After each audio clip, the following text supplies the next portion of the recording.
كميك أنهم زخبركم تعزبتي عبر زحلف السمون ناي تزرقها غازيطات حدث إريتريا الحديثة إريتريا حدثن إريتريا بروفايل أتكيرا أتدال مدد دهساس حتمت حزنا لكم كريمنا لنا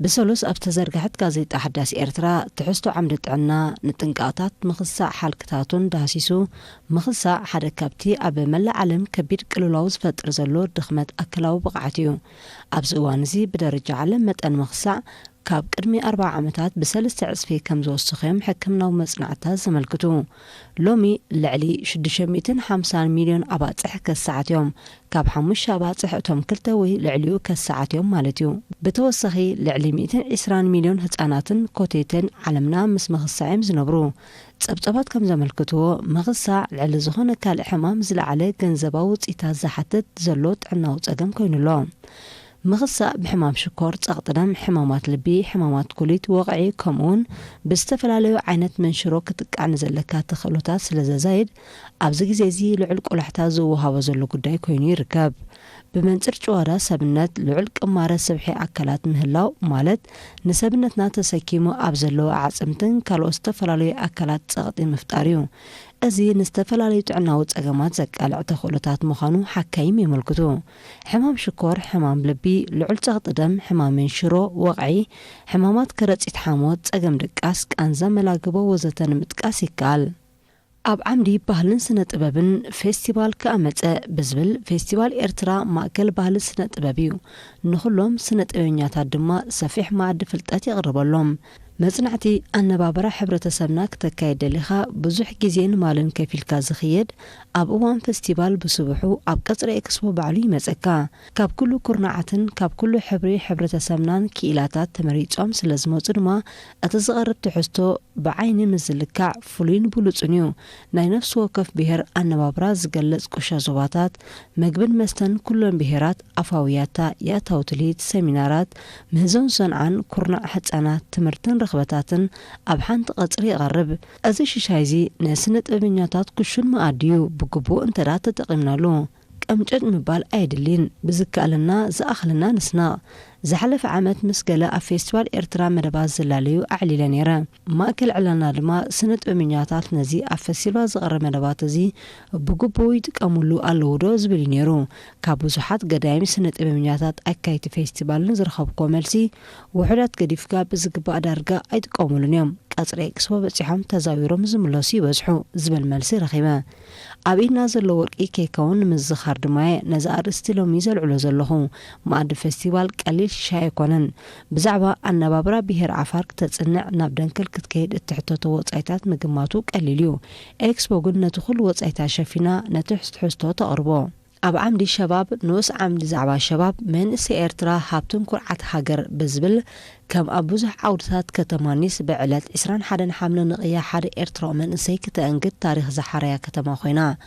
أب منقو 270 عدو تقرادمت بشكلتا زور فرنسا أتأنكو تسلم إرترا بينا مقرماي كاب أنكو تسلم تساتفاي مخان حاليفو نتين 210 حدا عمتات بتسعدو تبحيتو تسأن حمد رخ كبرين شلوماتن زديب أنكو أفريقا وخينو نتاز النويت كتالهم عليها بدانقو منزيعنو نفسن حقرون كاو حاليفوها نأفريقا كابا كبر كدينو معرقون عرمشوان كوربوريشنات مع كنازينا علم نبينام قرمين إرتران زليلان كرأن كسمع عن زخلاء رأس زينا كسر حاصل زيك أنا بتسألتو كدرقو حوات جديدان إرترا بزعما ملميلا بزبقعتو من السيئة غالبو علم سيحبا بانديرا عمدرخات عوض زور فرنسا كتنبل بالكريمة هزبي إرتراخا بحبن تمليو حاقوسن كرعاتن إرتروان مليون نامل أفريقيا أقوى فسيسو عود بينام قرماي كالوت أتلاتات نابت عبيرو بهاقرا وحابن إرترا توسخ وحج أمبيرو ملأت فتيرو يركاب أزي كاب سبورتاوي عوز من جو حابن زي ندوبات إرترا حاليفو نأفريقيا وانون ككافلو بمخالهم إرترا نعات رايزي كونو نأفريقيا ون حابن زخون من إسيات تجعج حاقر مخانا أمسكرا أبسالساي مدرخ بينام توارادرتي بتيخوك أداما كينو حنسات مسرقزة ودوغانتو حاقفو تاريخ سريح كابيني نافريقيا نغانتانان انترمارشين تاريخ سريح كاكم زلخا فليت كادو لخايلو مصرحات انكولو نتسارح تاريخ مسكيرو اليوم ኣብ ዓምዲ ስድራ ቤት ምሕደራ ግዜ ምሕደራ ህይወት እዩ ብዝብል ግዜ ሓደ ካብ ባህራዊ ሃብቲ ኢልና ክንገልጾ ንኽእል። ባህራዊ ሃብቲ ማለትካ ብባህሪ ዝተዋሃበና ጸጋ ማለት እዩ። ንኣብነት ሓመድ፣ ማይ፣ ኣየር፣ እንስሳታት፣ ሓጺን፣ ወርቂ ወዘተ ባህራዊ ሃብቲ እዮም። ባህራዊ ሃብቲ ንባዕሉ ኣብ ክልተ እዩ ዝኽፈል። ንሳቶም ከ ተተካእትን ዘይትካእን ባህራዊ ሃብቲ ይበሃሉ። ተተካእቲ ባህራዊ ሃብቲ ደጋጊምና ክንጥቀመሎም እንኽእል ኮይኖም ከም ማይ፣ ኦክሲጅን፣ እንስሳታት፣ ኣታኽልቲ ወዘተ እዮም። ዘይተተካእቲ ባህራዊ ሃብቲ ዝበሃል ድማ ሓንሳብ ኣብ ጥቕሚ ምስ ዋዕሉ ደጊምና ክንጥቀመሎም ዘይንኽእል እዮም። ንኣብነት ሓጺን፣ ነሓሲ፣ ጨው፣ ወርቂ፣ ኣሉሚንየም ወዘተ። ወርቂ ብዝተወሰነ ዓቐን ኣብ ዝተወሰነ ፍሉይ ቦታታት ናይ ዓለም ዝርከብ ክቡር ማዕድን እዩ። ካብቲ ዝርከበሉ ቦታታት እንተዳ ኩሉ ተፋሒሩ ወፂኡ ስለ ዝውዳእ ኣይትካእን እዩ። ንግዜ እምበር ምስቲ ዘይትካእ ባህራዊ ሃብቲና ክንምድቦ ንኽእል። ካብቶም ዘይተተካእቲ ባህራዊ ሃብቲ ብዝያዳ ክቡር ዝገብሮ ግን ኣሎ። ንስኻ ዳግማይ ክትገዝእ ወይ ብኻልእ መልክዕ ክትሽሙቶ ስለ ዘይከኣል እዩ። ንኣብነት ወርቂ እንተዘይብልካ ብገንዘብ ካብ ካልኦት ክሽሙቶ ዝከኣል እዩ። ግዜ ግን ብዝኾነ ተኣምር ወላ እውን በቲ ዝኸበረ ዋጋ ክሽመት ዝከኣል ኣይኮነን። እቲ እንኳ ኣማራጺ ዝተዋሃበካ ግዜ ብውፅኢታዊ መንገዲ ምጥቃም እዩ። ስለዚ ግዜ እቲ ብነጣ ዝተለገሰልና ዝኸበረ ህያብ ኮይኑ ክሽየጥን ክልወጥን ዘይክእል ባህራዊ ሃብቲ እዩ። በዚ ምኽንያት ከ ንግዜ ግቡእ ምሕደራ የድልዮ ትብል። ብተወሳኺ ኣብዚ ዓምዲ ምስ ቤተሰበይ ኣቦ ጓሌ ኣራኸቡኒ ዝብል እውን ተሓቢሩ።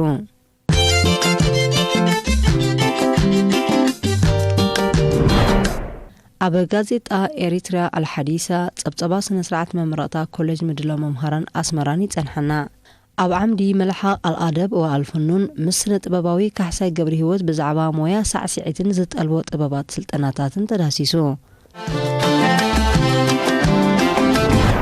ኣብ ዓምዲ ዓለማዊ ዛዕባ ኣብ ማሕበራዊ መራኸቢታት ሃገራት ምዕራብ ዜጋታት ካብ ሊባኖስ የጋዕዛ ብዝብል ኣሳት 10 ኣዋርሕ ዝቆፀረ ኣብ መንጎ ውድባት ፍልስጤማውያን እስራኤልን ዝተወልዐ ኪናት ዝህድእ ተስፋታት ኣብ ዘይተረኣየሉ ኣብዚ ሳምንታት እዚ ናብ ካልእ ዝባእሰ መድረኽ ዘሰጋግሮ ፍጻሜታት ይገሃዳሎ።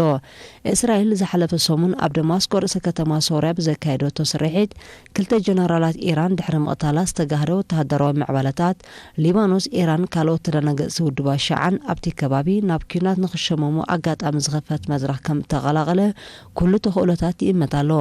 ሓያሎ ሃገራት ምዕራብ ኣብ ሊባኖስ ዝርከቡ ዜጋታትን ካብቲ ሃገር ክግዕዙ እቶም ክወፁ ዘይክእሉ ድማ ዘዋፅኦም ናይ ጥንቃቐ ምድለዋት ክገብሩ ይሕብራ ምህላወን ይግለጽ።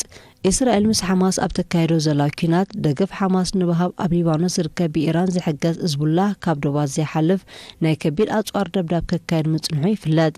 ኣብዚ እዋን እዚ ተራእዩ ዘሎ ምዕባለታት ግና ኣየር ምድርን ባሕርን ዘጠቓልል ኢራንን ናይ ካልኦት ሃገራት ዕጡቕ ኣሽዓን ክስሕብ ዝኽእል ረጽሚ ክፍጠር ከም ዝኽእል ይግመት ካብ ትሕዝቱ እዩ።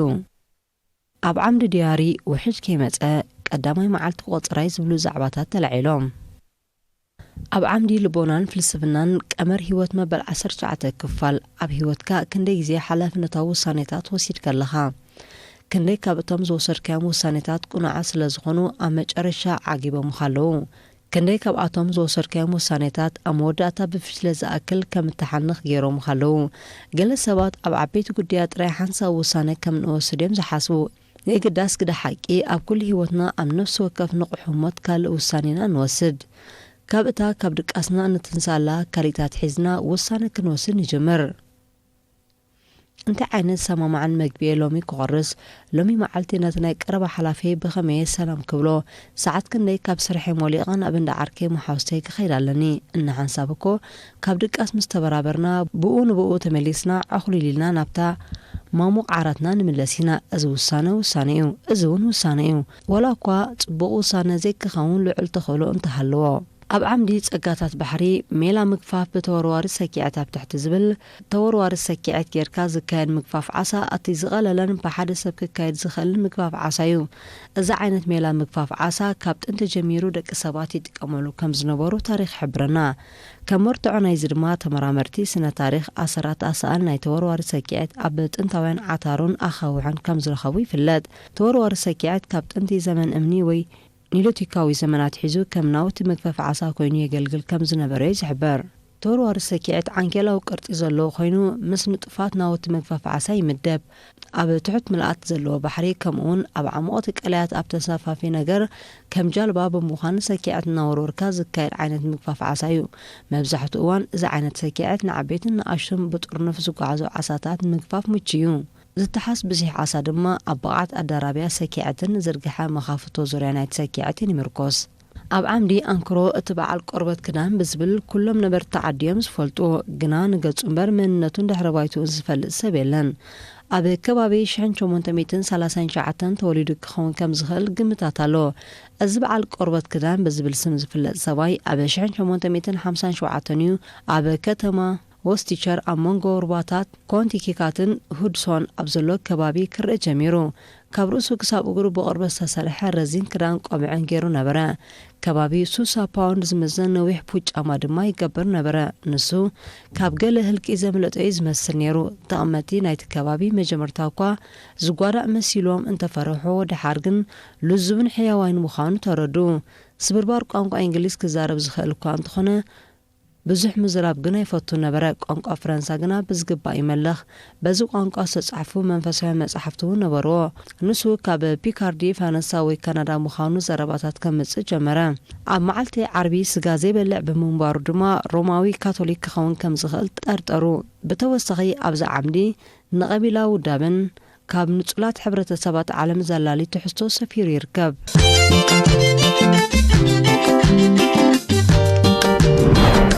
ኣብ ዓምዲ ደልኣባብ ከራዊ ዲብ ቤቺ ናይ ዝብል ተኸታታሊ ዛንታ መበል 4 ክፋል ትሕዝቶ ቀሪቡ ንርከብ።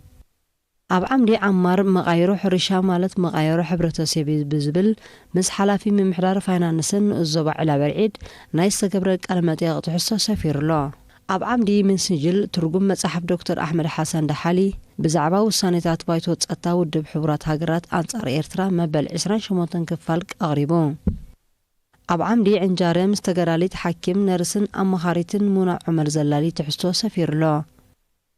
ኣብ ዓምዲ ፍሬካድም ምስ ቴክኖሎጂ ሕርሻ ዘላሊ ትሕዝቶ ሰፊሩ ይጽንሓና። ኣብ ዓምዲ ሸባብ ኤማን ገባይል ኤሪትሪያ ኣብ ትሕቲ ዝብል ንረቀቕቲ ትዕድልታት ህዝቢ ኤርትራ ዝድህስስ ትሕዝቶ ሰፊሩሎ። ኣብ ዓምዲ ሕብሪ በሮ መበል 25 ክፋል ትርጉም ሓዘን ወግርመት ናይ ያሱናሪ ቀሪባላ። ኣብ ዓምዲ ፈንዋ ዓዳት መበል ካልኣይ ክፋል ሳዋ ከተማ ሃገራዊ ኣገልግሎት ኣብ ኤርትራ ቀሪብሎ። ኣብ ዓምዲ ነፌት ኣመር ብኤሌክትሪክ ዝሰርሓ መካይን ጸገማት የስዕባ።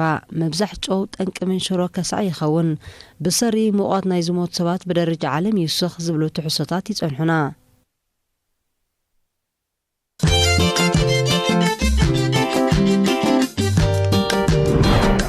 ኣብ ዓምዲ ዲቨሎፕመንት ንንኡስ ዞባ ድገ ዝድህስስ ትሕዝቶ ሰፊሩ። ኣብ ዓምዲ ኦፒንዮን ሕማም ዓሶ ንምክልኻል ክካየዱ ብዛዕባ ዝግቦም ጻዕርታት ተዳሲሱ ይርከቡ። ኣብ ዓምዲ ኦፒንዮን ንወቕታዊ ፍሩታ በለስ ዝድህስስ ትሕዝቶ ንረክብ። ኣብ ዓምዲ Q&A ምስ ኪላዊ ማሕበር ሚድያ ፋና ዮሃንስ ዘላሊ ትሕዝቶ ቀሪብሎ። ኪላ ማሕበራዊ ሚድያ ፋና ዮሃንስ ካብ ካሊፎርኒያ ናብ ሃገራ ሓፂር ንሳምንታት ዝቐጸለ ወለንታዊ ዕዮ ዘሰላሰለት ዜጋያ። ማይ ዘይትካል ጸጋ ኣብ ትሕቲ ዝብል ትሕዝቶ ጋዜጣ ሓዳስ ኤርትራ ኣብተን ኣብ ምምዕባል ዝርከባ ሃገራት ሕጽረት ጥራይ ዘይኮኑ ቀረብ ዝተጽሩይ ማይ እውን ካብ ቀንዲ ብድሆታት እዩ። ጽሬቱ ዘይተሓለወ ማይ ንብዙሕ መዳዩ ብኣሉታ ዝጸሉ ንኣብነት ሳዕቤን ዘይውሕስ ቀረብ ማይ ንፈለማ ንጥዕና ዜጋታት እዩ ዝሃሲ። ብኣውሮ ድማ ንቖልዑ የጥቅዕ። ብሰንቂ ጽሬቱ ዘይተሓለወ ማይ ዝኽሰቱ ማይ ወለድ ሕማማት ኣብ ጥዕና ቆልዑ ዝኽተልዎ ጉድኣት በቐሊሉ ዝጥመት ኣይኮነን። ስለዚ ጽሬቱ ዘይተሓለወ ማይ ኣብ ሕብረተሰብ ዝኸትሎ ጥዕናውን ማሕበራውን ጸገማት ኣዝዩ ብዙሕ እዩ። ነቶም ቀረብ ማይ ብቐሊሉ ክረኽቡ ዝኽእሉ ወይ እውን ኣብ ጥቖም ምንጭ ማይ ዘለዎም ሰባት ምናልባት ምሕደራ ኮነ ኣገዳስነት ማይ ጎሊሑ ዘይክረኣዮም ይኽእል ይኸውን። እንተ ነቶም ካብ ምንጭ ማይ ሓያሎ ኪሎሜትራት ሪሖም ዝነብሩ ዜጋታት ግን እዚ ጉዳይ ናይ ሞትን ህይወትን ሕቶ እዩ። ንኣብነት ኣብ ርሑቕ ገጠራት ዝነብሩ ተምሃሮ ምንጭ ሰትዮ ማይ ካብቲ ዝነብሩሉ ከባቢ ኣዝዩ ርሑቕ እንተኾይኑ ማይ ንምጉራት ነዊሕ ሰዓታት ልዑል ጉልበትን ስለ ዝሓቶም ብሰንኪ ካብ ትምህርቲ ክበኽሩን ክደናግዩን ይግደዱ። ከም ሳዕቤኑ ኣብ ኣካዳሚያዊ ትምህርቶም ክደኽሙ ግድን ስለ ዝኾነ መጻኢ ዕድሎም ኣብ ምልክት ሕቶ ክኣቱ ዝለዓለ ተኽእሎ ኣሎ። ኣብ ዓምዲ ልምዓት ንሕርሻዊ ንጥፈታት ንእዞባ ድገ ዝድህስስ ትሕዝቶ ቀሪብሎም። ኣብዝቐጸለ ተኸታታሊ ክልተ ገጽ ምዕሩግ ህዝባን ወግዓውን ኣቀባብላ ንሓበን ህዝብን ሃገርን ብዝብል ንኣቀባብላ ዕዉት ተቐዳዳማይ ቱር ዲ ፍራንስ ቢንያም ግርማይ ዝተዳለወ ስእላዊ መግለጺ ሰፊሩ ይርከብ።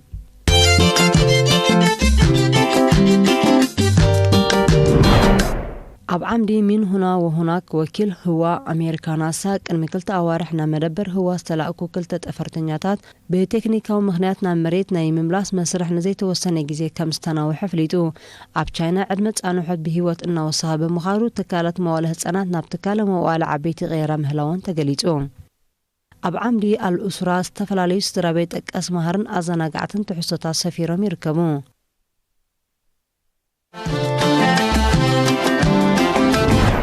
ኣብ ናይ ዓርቢ ጋዜጣ ሓዳስ ኤርትራ ቢንያም ኣብ ቱር ዲ ፍራንስ ጥራይ ኣይኮነን ተዓዊቱ ብዝብል ዓወታት ወዲ ግርማይ ከመይ ንፉዓት ወለዲ ንኽኸውን ግርም ይህሩናዩ ቢኒ ካልእ ዓይነት ሰብ ኮይኑ ከዓብንኮ ብዙሕ ተኽእሎን የርዩ ካብ ሓዲድ ኣላጊሱ ሞጓሃይ ወለዱን ፈለጡን ፈጺሙ ነፍሱን ዘይጠቅም ሰብ ኮይኑ ክርከብ ከም ሰቡ ተራ ንፉዕ ሰብ ጥራይ እውን ምኾነ ወይ እውን ከም መብዛሕትና ኣይንፉዕ ኣይሕማቕ ኮይኑ ዓለም መሓለፋ ካብ መንጎ እልቢ ዘይብሉ ኣማራጺታት ግን ድንቂ ሰብ ኮይኑ ተረኺቡ። ወዲ ግርማይ ስድራ ሓውቲ ሓው ጎረቤት ዓርኪ መሓዛን ሕብረተሰብን እንታይ ምዃኑ ማለት ቱር ዲ ፍራንስ 2024 ደጊሙ ኣዘኻኺሩና።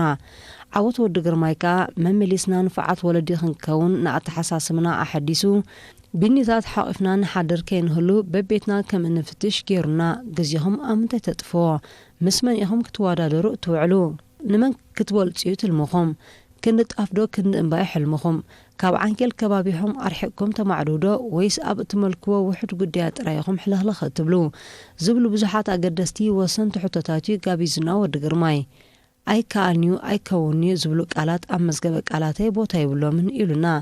ሰብ ዓብየ እንተሓሊሙ ካብ ሕልሙ ዝዓቢ ከም ዝረከብን ብቓልን ብግብርን ኣመስኪሩ ቢንያም ሓይላ ዓብይ ሕልሚ ኣግሂድልና።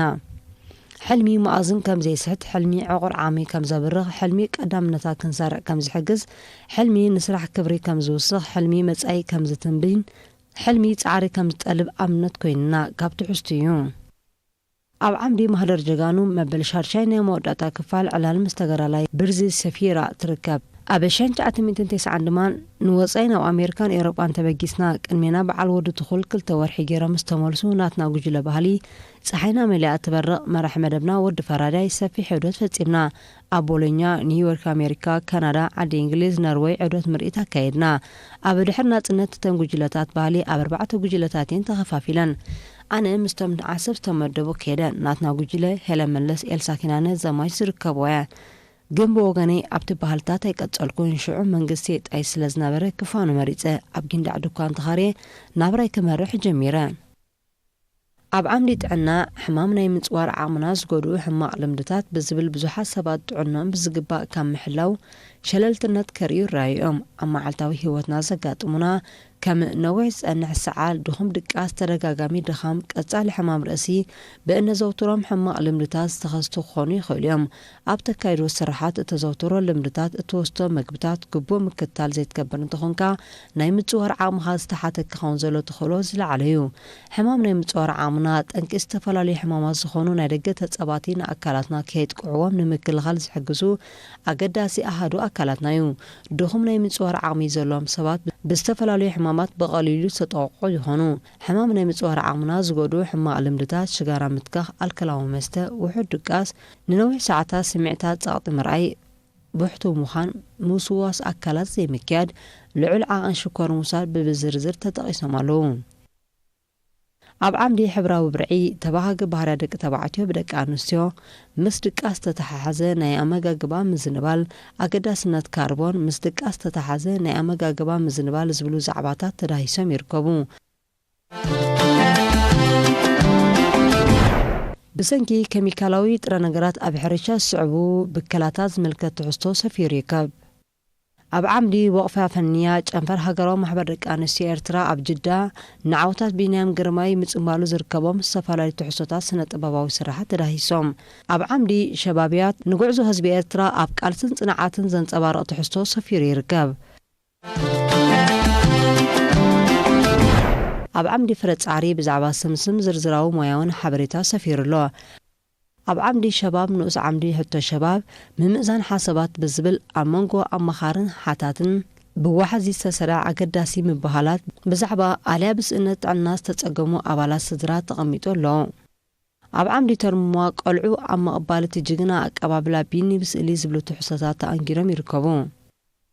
ኣብ ዓምዲ ንቑሕ ደመና እትውሕድ ብዙሕ ዝኾነሉ ብዝብል ሓደ ንብረት ክገዝእ ምስ ደሊ ብቕዓት ንዝገዝኦ ንብረት ዋጋን ክንመዛዝን ብምባል ዘይንኣትዋ ድኳን የላን።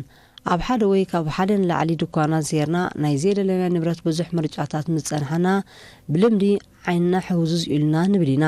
ዋላ እኳ ብልካ ዓይን ረዳእየ ብዝሒ ምርጫታት ምህላው ዝፈጥሮ ጸገም ከም ዘሎ ኣይንስሕቶን ኢና። ኣብ ሓደ ኣጋጣሚ ብዛዕባ መርዓታት ዝውተር ናይ ቡፌ መግቢ ዕላል ተላዒሉ ሓደ ካብቶም ነቲ ዕላል ዘበገሰ ወዲ እቲ ናይ ቡፌ ኣገባብ ከም ዝቃወሞ ተዛረበ። ዓይነታት መግቢ ምብዛሕ ነቲ ሰብ እንታይ ክመርጽ ኣለዎ ስለ ዘጨንቆ ካብ ኩሉ ምውሳድ ዝቐለለ ውሳነ ኮይኑ ይስምዖሞ ካብ ኩሉ ይወስድ። ነቲ ከም ኳና ዝኸየጦ ሸሓኒ ሙሉእ መግቢ ክውድኦ ዘይተኣንደደ ፀዓት ይህልኽ። ኣብ መጨረሹ ክውድኦ ምዘይክእል የትርፎ ኢሉ ብምግላጽ ጠንቂ ብዙሕ ምትራፍ ኣብ መርዓታት ካብ ብዝሕ ምርጫታት ዝብገስ ድኹም ናይ ምውሳን ዓቕሚ ምዃኑ ሞገተ። ኣነ በዛ ነብሰይ እቲ ዘይተኣደነ ምግቢ ምቕራብ ኣብ ቡፌ ካብ ስሳዕ ዝብገስ ይመስለኒ ስለ ዝነበረ ነቲ ዝተፈለየ ሓሳብ ኣይጸላእኮን። ኣብ ዓምዲ ስነ ቁጠባ መበል ሻድሻይ ክፋል ዳግመ ምህዞ ልምዓት ኣፍሪቃ ጽሑፍቶን ልምዓት ኣፍሪቃ ኣብ ምዕራባውያን ወይ ኣህግራዊ ማሕበረሰብ ልምዓት ማሕበረሰብ ዘይኮነ ኣብ እንግዳ ኣፍሪቃውያን ዝምርከስ ምዃኑ ዘይከሓድ እዩ። ዕምቆ ጽልዋ ሓድጊ መግዛእቲ ኣብ ኣፍሪቃ ዘካትዕ ዘሎ ክኸውን ይኽእል እዩ። እንተኾነ እቲ ዘይካትዕ ወነንቲ ልምዓት መን እዮም ዝብል ሕቶ እዩ። እቶም ናይ ደገ ሓይልታት ተጻወትዎ ተራ እንተበዝሐ ካልኣዊ እዩ። እቲ ዘይካሃድ ሓቂ ኣብ ልምዓት ኣፍሪቃ ተቐንዲ ተዋሳእቲ ካብ ኣፍሪቃውያን ላዕሊ የለን። ልምዓት ኣፍሪቃ ብዘይወላውል መንገዲ ምስቲ ገና ኣብ መስርሕ ዘሎ ምህናጽ ሃገር ዝተጣመረ እዩ። ምህናጽ ሃገር ግን ምጽኢልካ ትረዕሞ ወይ ትቐድሖ ዘይኮነ ብኣርካ ምዕማም ዝሓልፍ ናይ ቀጻሊ ለውጢ መስሪሕ እዩ። እንተዳ ሃገራት ኣፍሪቃ ናጽነት ድሕሪ ምጉንጻፈን ልዕሊ ፍርቂ ክፍለ ዘመን ነዚ መስርሕ ዝሰጊረን ዓወት ክጓናጸፋ እንተዘይክእለን ካብ ነብሰን ንላዕሊ መን ይሓትት? እቶም ኣብ ኣፍሪቃ ነዊሕ እዋን ዝተቐመጡ ዝሰማምዑ ጉዳይ ኣሎ። ሓደ ካብቲ ንኣፍሪቃ ሕማም ተላገብ ኮይኑዋ ዘሎ ብዓብዩ እቲ ህዝቢ ኣጠማምቱ ኣብ ምግላጽ ንፉዕ ኮይኑ ነቲ ዝተዛረቦ ዝዳረግ ተግባር ወይ ሓላፍነት ዝወስድ ውሕድ ምዃኑ እዩ። ሊበራላዊ ዴሞክራሲያዊ ግዝኣተ ሕግን ጽቡቕ ምሕደራን ፍረ ክርከቦ እንተኾይኑ ኣብ ውሽጢ ህይወት መራሕትን ህዝብን ክሰርጽ ኣለዎ። ክንርስዖ ዘይብና ሊበራዊ ዴሞክራሲያዊ ብመራሕቲ ዝምጦ ዘይኮነ ነቶም ንዑ ዝተቓልሱ ህዝቢ ዝግባዩ። ኣብዚ ጉዕዞ እዚ ነጻ ምዃን ሊበራላይዜሽን ዓለማውን ዝተሰርዐ ኮይኑ ይስማዓኒ። ዴሞክራሲ ናጻ ማለት ከም ድላይ ካብ ብምዝራብ ዝርከብ ዘይኮነ ጭቡጥ ተግባርን ጻዕርን ዝጠልብ እዩ ይብል። ኣብ ዓምዲ ዝራዓ ወቕቲ ሳዳ ንመፍርህን ማዕርን ዝምልከት ትሕዝቶ ሰፊሩ ይርከብ። ኣብ ዓምዲ ዋሓት ኣልጢፍል ዝተፈላለዩ ህፃናት ጠቀስ ኣዘናጋዕትን መሃርትን ትሕዝቶታት ሒዛ ቀሪባላ። ኣብ ዓምዲ ሰርዋ ባሕርያ ንጎልደን ፊሽ ዘላሊ ትሕዝቶ ሰፊሩሎ። ኣብ ዓምዲ ተቕሪር ንጥቕምታት ጸባጥባድን ኣመታቱን ሰፊሕ መብርህ ተቐሚጡሎ። ኣብ ዓምዲ ስፖትላይት ኣብ ምዕቃብ ማይን ሓመድን ኣበይ ከባቢውን ንሰላሰሉ ዘለዉ ዓበይትን ንኣሽቶን ፕሮጀክታትን ኣመታቶምን ተዳሂሱ። ኣብ ዓምዲ ሪፖርታጅ ንስነ ስርዓት መመረቕታ ኮሌጅ ምድላው መምሃራን ኣስመራ ዝምልከት ትሕዝቶ ሰፊሩሎ። ኣብ ዓምዲ Q&A ዕውት ተቐዳዳማይ ቢንያም ግርማይ ብዓይኒ ቤልጂማዊ ናይ ፊልም በዓል ሞያ ዝብል ትሕዝቶ ሰፊሩሎ። ዝኸበርኩም ተዓዘብቲ ቴሌቪዥን ኤርትራ ንሎሚ ዝተዳለወ መደብ ዳህሳስ ሕትመት ኣብዚ ተፈጺሙሎ። ሰላም።